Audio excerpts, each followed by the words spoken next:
After receiving ships and funding from Isabella I of Castile and Ferdinand II of Aragon, the Genoese navigator Christopher Columbus prepared 3 modest vessels, the Nina, the Pinta, and the Santa Maria, and on the 3rd of August, 1492 sailed westward across an ocean Europeans feared was endless, relying on calculations inspired partly by Marco Polo and ignoring scholars who argued the Earth's circumference was far larger than he estimated, while his sailors, terrified of sea monsters, storms, and starvation, constantly measured drifting seaweed, bird flight, and changing currents as signs of nearby land, yet also worried they would never again see Europe. Weeks passed with no shore in sight and morale collapsed as crew members demanded he turn back, so Columbus secretly altered the recorded distance in the shipper's log to make the journey seem shorter, promising riches and governorships if they continued, until finally, on the 12th of October, 1492, land appeared in the Caribbean where he believed he had reached Asia.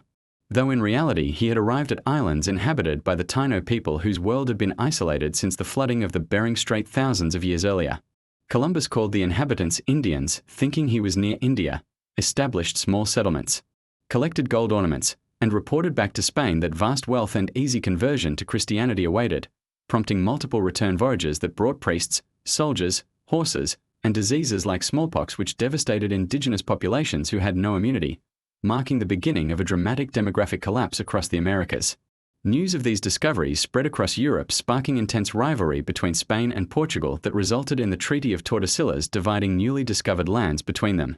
After which Spanish expeditions advanced into mainland America, encountering powerful states such as the Aztec Empire ruled from Tenochtitlan, whose cities astonished Europeans with canals, markets, and temples larger than any they had seen at home. In 1519, Hernán Cortés exploited local rivalries and disease to conquer the Aztecs, and within decades other conquistadors overran regions once dominated by the MayaCivilization and the vast IncaEmpire, extracting enormous quantities of silver and gold that transformed global trade, enriched Spain, and connected the Atlantic and Pacific economies for the first time in history. Meanwhile, European powers competed for territory, England and France establishing colonies in North America, while Spain controlled much of Central and South America, and ships constantly crossed the Atlantic carrying settlers, enslaved Africans. Crops like maize and potatoes, and animals such as horses and cattle in what historians call the Columbian Exchange, permanently reshaping diets, environments, and populations on both sides of the ocean. These changes contributed to the decline of feudal systems in Europe, growth of merchant capitalism, and eventually the rise of colonial societies where European settlers formed new identities distinct from their homelands, leading to conflicts with native peoples and rival empires as forts, plantations, and trading posts expanded along coasts and rivers.